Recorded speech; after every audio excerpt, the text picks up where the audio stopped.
En este video vamos a ver algunos temas de estadística descriptiva. En particular vamos a ver cómo generar tablas y gráficos para empezar a organizar la información que tiene en un grupo de datos.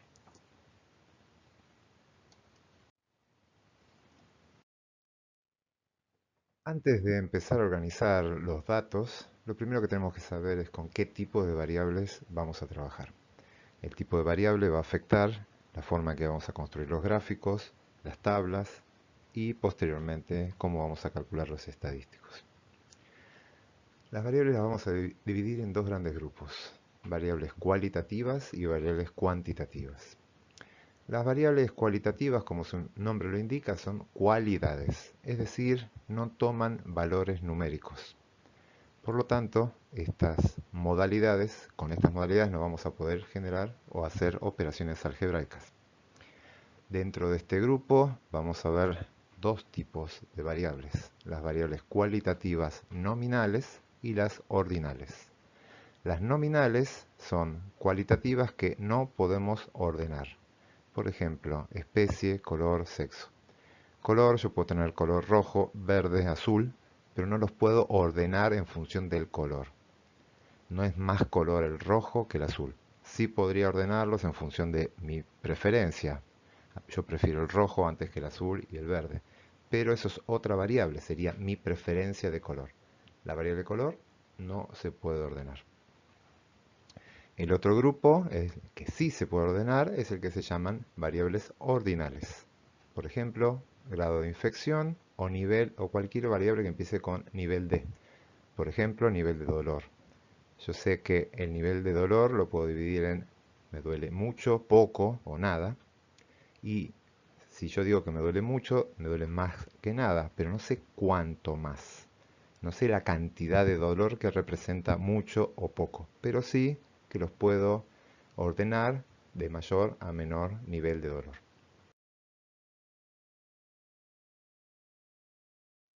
El otro grupo es el de las variables cuantitativas. Como su nombre lo indica, son cantidades. En este caso, sus valores sí son numéricos y tiene sentido hacer operaciones algebraicas con ellos. Dentro de estas variables vamos a encontrar a su vez dos grupos, el de las variables cuantitativas discretas. Estas toman valores en general enteros, por ejemplo, cantidad de frutos por planta. Yo puedo encontrar una planta que tenga 1, 2, 4 frutos, pero entre 1 y 2 no hay valores posibles. No puedo encontrar una planta con 1,52 frutos. Esa es una característica que tienen estas variables. El otro grupo de variables es el de las variables cuantitativas continuas y en este caso siempre entre dos valores posibles de la variable van a existir infinitos valores intermedios posibles. Por ejemplo, el caso es, las variables típicas son peso, altura, superficie, concentración. Si yo agarro dos individuos que tengan peso, estoy trabajando con ratas, una pesa 250 gramos, la otra 251 gramos, entre esos dos valores puedo encontrar infinitos valores intermedios. ¿De qué manera? Aumentando la cantidad de decimales. Si yo aumento la cantidad de decimales, tengo infinitos valores posibles que puede tomar la variable en el medio. Esto lleva a que estas variables presentan una característica, en que no voy a encontrar nunca dos unidades experimentales que tomen el mismo valor de la variable. Si yo les consulto a ustedes la altura, vamos a encontrar que más de un individuo me va a decir que mide 1,70 m. Y yo estoy diciendo que la variable es continua y varios individuos pueden tener el mismo valor. Sin embargo, ese valor de altura que me dan es una aproximación. Si tengo las herramientas adecuadas, yo podría medir la altura en forma exacta con infinitos decimales. Y ahí voy a ver que todos esos individuos van a tener alturas diferentes. Los podría separar. No puedo encontrar, con la herramienta adecuada, nunca voy a encontrar dos individuos que tengan exactamente la misma altura. Eso no ocurre con las variables discretas. Con las variables discretas sí voy a encontrar varias unidades experimentales que tomen exactamente el mismo valor. Por ejemplo, con cantidad de frutos por planta, puedo encontrar varias plantas que tengan exactamente 3 frutos.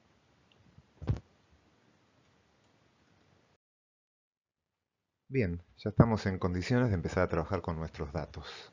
Podemos empezar a resumir la información que ellos contienen. Es decir, vamos a empezar a hacer estadística descriptiva.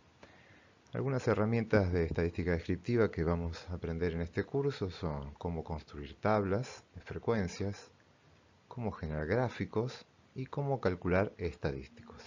Vamos a empezar a ver cómo construir tablas de frecuencias.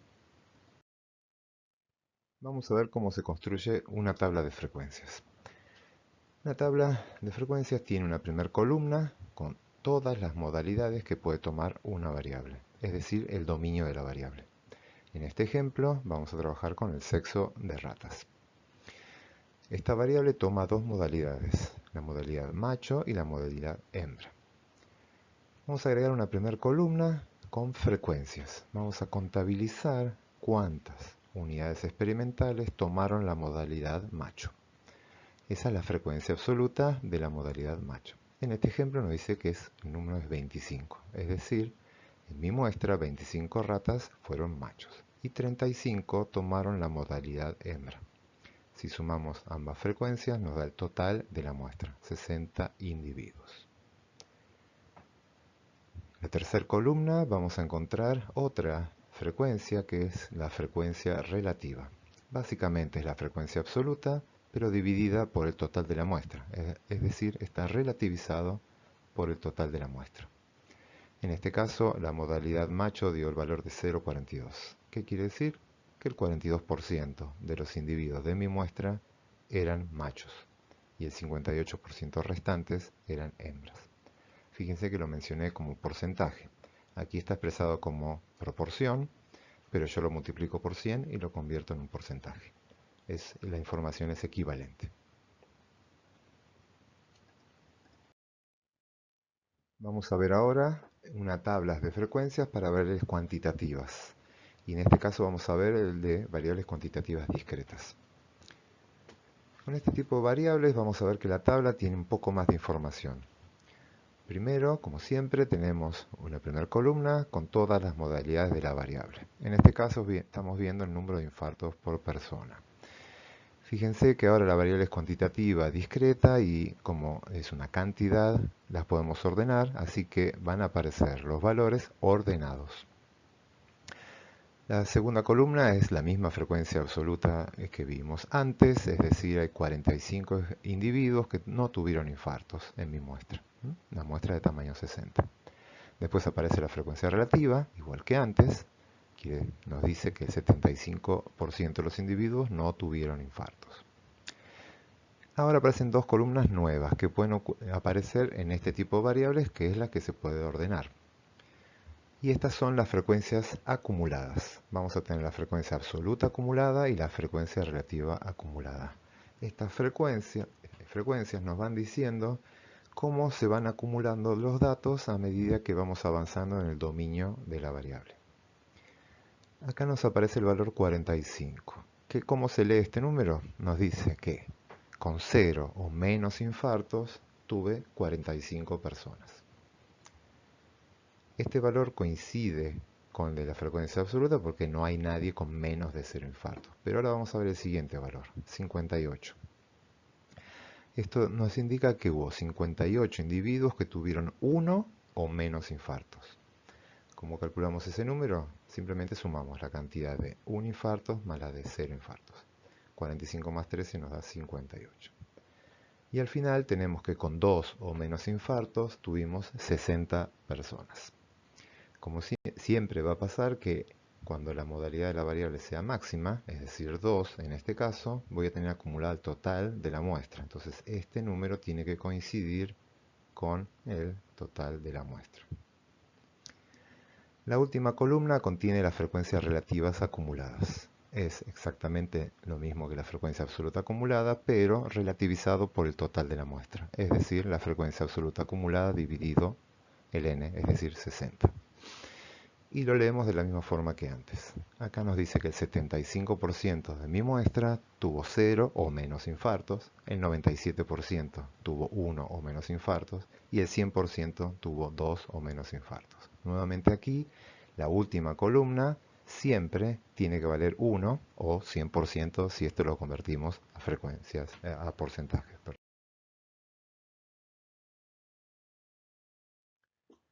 Si quiero construir una tabla de frecuencias y estoy trabajando con una variable cuantitativa continua, me voy a encontrar con un problema.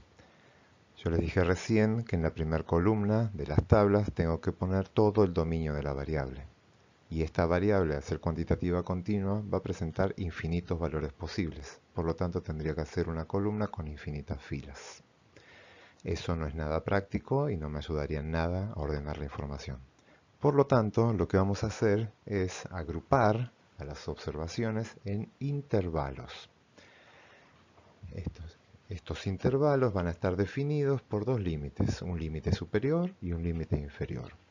Y además vamos a definir algo que llamamos marca de clase, que es un valor central de estos intervalos. Como dice acá, los intervalos deben ser contiguos y excluyentes. Y por convención vamos a usar la siguiente característica. Si una observación toma un valor igual al límite inferior del intervalo, ese intervalo va a contener a dicha observación. Ahora, si una observación toma el valor igual al límite superior del intervalo, el intervalo no lo va a contener. El paréntesis implica que no incluye y el corchete que sí incluye. Vamos a ver un ejemplo. Acá estamos trabajando con el peso de las ratas y tenemos la información ya ordenada en forma de intervalos. El primer intervalo, que va desde 17,5 gramos a 18,5 gramos, su marca de clase, el punto medio es 18. Acá están todos los límites inferiores y todos los superiores y sus respectivas marcas de clase. Nos aparece aquí en frecuencia absoluta, la misma frecuencia que vimos antes, un valor igual a 6. ¿Qué significa este 6? Que hay 6 ratas o ratones que tomaron un peso entre 17,5 y 18,5 gramos. El valor exacto del peso de esos 6 ratones yo no lo sé, lo perdí. Al armarlo en esta tabla perdí esa información. Sé que está en algún punto entre esos dos valores, pero puede estar al principio o al final. La otra forma de leer esto es que hay 6 ratones que tomaron un valor cercano a 18 gramos. Las restantes columnas se interpretan de la misma forma que antes. El 4% de los ratones, tomaron valores entre 17,5 y 18,5 gramos. Hay 6 ratones que tienen al menos 18,5 gramos. Fíjense que ahí cambié la forma de expresarlo. La frecuencia acumulada se lee como la cantidad de individuos que tienen un peso inferior al límite superior del intervalo en cuestión. Vamos a verlo acá. Acá hay 115 ratones que tienen un peso inferior a 20,5 gramos. Recuerden que esto es una frecuencia acumulada y es lo que se acumula hacia el final del intervalo.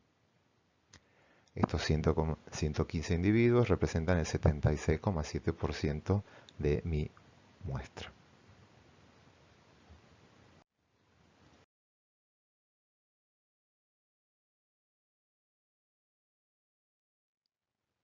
Vamos a empezar a trabajar con gráficos. La idea es que los gráficos tienen que presentar la misma información que ya tienen las tablas. Simplemente que van a estar presentadas de una forma más, como su nombre lo indica, gráfica, que sea más fácil de visualizar. Si estoy trabajando con una variable cualitativa, como es la misma aquí la que usamos en el ejemplo anterior, que es el sexo de las ratas, lo que podemos construir es un diagrama de barras. Un diagrama de barras lo que va a tener es un eje X en el que voy a poner todas las modalidades que tomó la variable. Es decir, este eje es análogo a la primera columna de la tabla. En el eje Y lo que voy a hacer es elegir alguna de las frecuencias, es decir, alguna de las otras dos columnas de la tabla. Entonces, ¿cómo vamos a construir el gráfico? Para la modalidad macho le voy a generar una barra y la altura de la barra va a ser proporcional a la frecuencia, en este caso la frecuencia absoluta que es 25. Para la modalidad hembra voy a construir también una barra cuya altura va a ser proporcional a su frecuencia. es decir, 35. Este gráfico también podríamos hacerlo para una frecuencia relativa. Simplemente cambiaría el valor, los valores del eje Y. Otra alternativa es hacer un diagrama circular o de tortas. Como su nombre indica, esto es como una torta en el cual dividimos a la torta en tantas porciones como modalidades tenga la variable. En este caso, como solo tiene dos modalidades, macho y hembra, está dividido en dos porciones. La superficie que ocupa cada una de las porciones es proporcional a la frecuencia que estamos graficando. En este caso, esta superficie naranja es proporcional a 35, que es la frecuencia de hembras, y esta es proporcional a 25. Este tipo de gráficos los podemos acá presentar la frecuencia absoluta o la frecuencia relativa. No es recomendable usarlo para variables ordinales, ya que acá nos perdemos la información de cómo es el orden. Es difícil de decir dónde empieza y dónde termina, es decir, cómo se ordenan las porciones dentro de una torta. Por lo tanto, no es recomendable para ese tipo de variables. Si estamos trabajando con una variable cuantitativa, tenemos que tener en consideración que los gráficos cambian si se trata de una variable discreta o una variable continua. Vamos a ver el ejemplo de una variable discreta. Acá tenemos una variable que es el número de hijos. Se le consultó a 50 personas por la cantidad de hijos que tenían. Los valores que tomó la variable estuvieron entre 0 y 6. Ese fue el dominio de la variable. Y aquí tenemos la distribución de frecuencias absoluta y la distribución de frecuencias relativas. Si yo quiero hacer un gráfico de esta variable, puedo hacer un diagrama de barras igual que el anterior. Voy a tener un primer eje X, donde voy a tener todos los valores que tomó la variable, todo el dominio de la variable. Esto es análogo que con la primera columna de la tabla. Y voy a tener un eje Y, donde voy a elegir alguna de las dos frecuencias. En este caso, nuevamente está la frecuencia absoluta. La diferencia de este gráfico con el anterior es que en este gráfico las barras van a ser muy finitas, lo más finita que sea posible. ¿Por qué es esto? Porque yo sé que la variable toma algunos valores sí y otros valores no. Esta barra indica dónde sí puede tomar valores la variable. Una persona puede tener 0 hijos o un hijo, no puede tener valores intermedios de hijos. Y eso se representa en este gráfico. Entonces, el ancho de la barra es informativo. Nos dice en qué parte del dominio la variable tomó algún valor.